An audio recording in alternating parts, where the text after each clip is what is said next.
We just woke up and we are walking around Singapore. Today we are going to be taking you guys around Singapore and showing you all the sights to see in one day.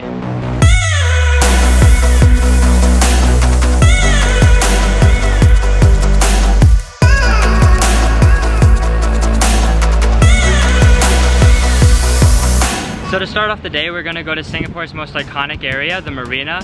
It's home to Marina Bay Sands, Gardens by the Bay, and the Merlion statue.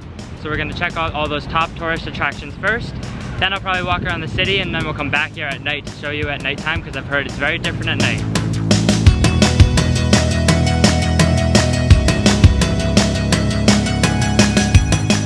So I'm here at the Singapore Flyer.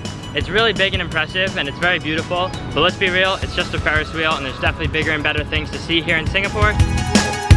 So you can walk underneath the Singapore Flyer and there's a little garden with a koi pond and waterfall. And it's really peaceful under here.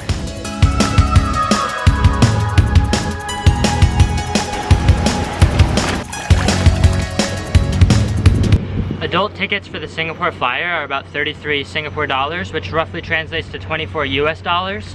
Those are for adults. Children are a bit cheaper and so are senior citizens. Still a bit pricey though. There's also a small food court underneath the Singapore Flyer with little cafes and restaurants as well as juice bars. When you come here to the Singapore Flyer, you can come down to the water and get a great view of the marina, the bridge, all the skyline, and of course the gardens by the bay.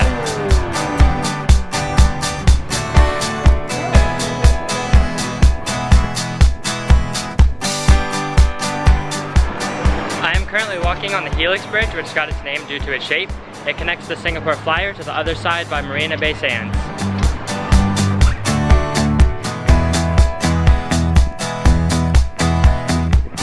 Also on the other side of the water is the ArtScience Museum, which is shaped like a lotus flower. This is some of the coolest architecture I've ever seen. It's really beautiful. I'm now here at the shops by Marina Bay Sands, which is a giant shopping center right next to the Marina Bay Sands Hotel, which is a massive hotel, which apparently has an infinity pool at the roof. But it is a really hot and sticky day, so I think I'm gonna try to find some bubble tea or some sort of drink to cool me down.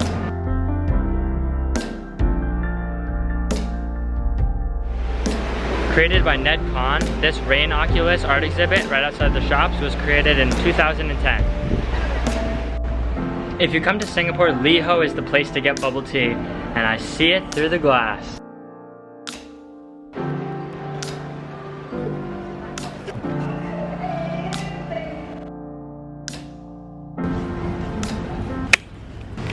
So I got the brown sugar pearl milk tea from LiHO. One thing I've noticed that LiHO seems to be famous for is their cheese boba, cheese bubble tea. And so I'm gonna have to try that eventually, but I wasn't brave enough yet. I wanted something to cool me down and just taste normal, so I got the pearl milk tea for now, but maybe I'll try the cheese later.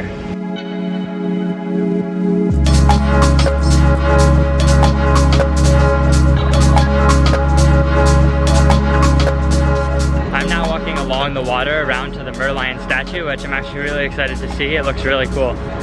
To give you an idea of where everything is, the Marina Bay and the shops are right here. Then down to the left is the ArtScience Museum, and across the Helix Bridge behind it is the Singapore Flyer. Behind all of that is the gardens. And then across the water this way is the Merlion.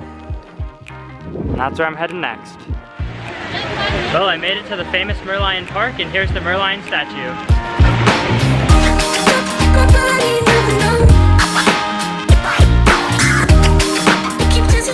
The Merlion statue has been a symbol for Singapore and a welcome sign for visitors since 1972, and it opened at this new vantage point on the 15th of September 2002, and it was sculpted by Lim Nang Sang.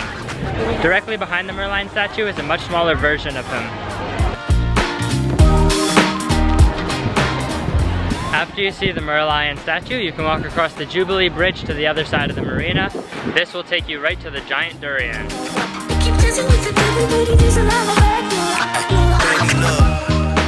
So the giant Durian is actually the Esplanade Theater, which has free concerts every single month.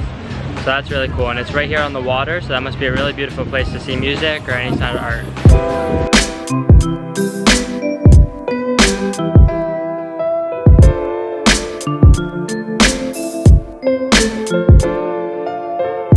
I'm here at the Gardens by the Bay now, which is where they have those iconic giant super trees that are completely made out of metal and some plants. I'm not sure if it's real plant or not. So to go on the Skyway, it's 8 Singapore dollars per person, and you get 15 minutes up there.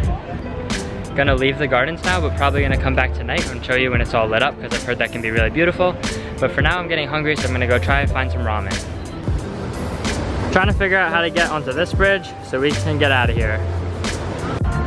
Found this giant dining tent right by the sands. It's called the Singapore Garden Festival, and it's only happening this week.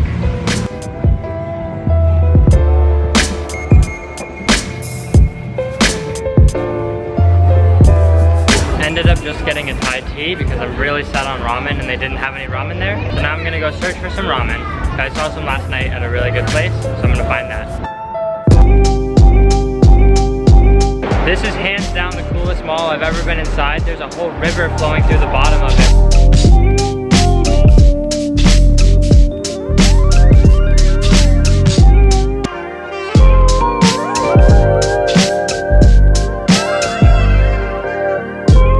So I walked about 30 minutes away from the Marina to the Clarke Quay, which is this giant outdoor area with restaurants and bars, and it has these big umbrellas that light up at night that kind of reminds me of Alice in Wonderland, the caterpillar scene.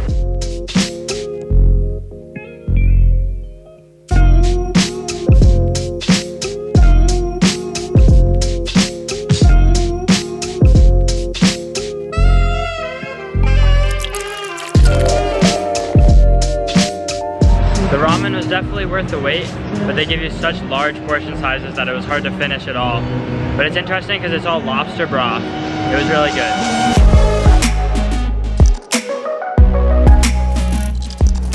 Came down to the Merlion at night, and I came at 8:15 and just randomly stumbled upon when the Marina Bay Sands, just this giant EDM light show kind of thing. And so that was really good timing.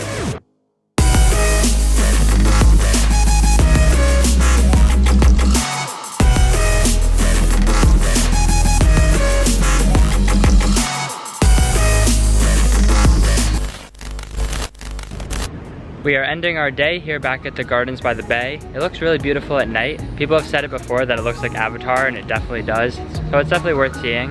But it's been a good day in Singapore. Hung out mostly down by the Marina, which is really the best place to be, I think, if you have a short amount of time. So that was my guide to Singapore if you only have a day, centered mostly around the Marina and the touristy areas. Make sure to watch my next video in which I'll explore different parts of the city.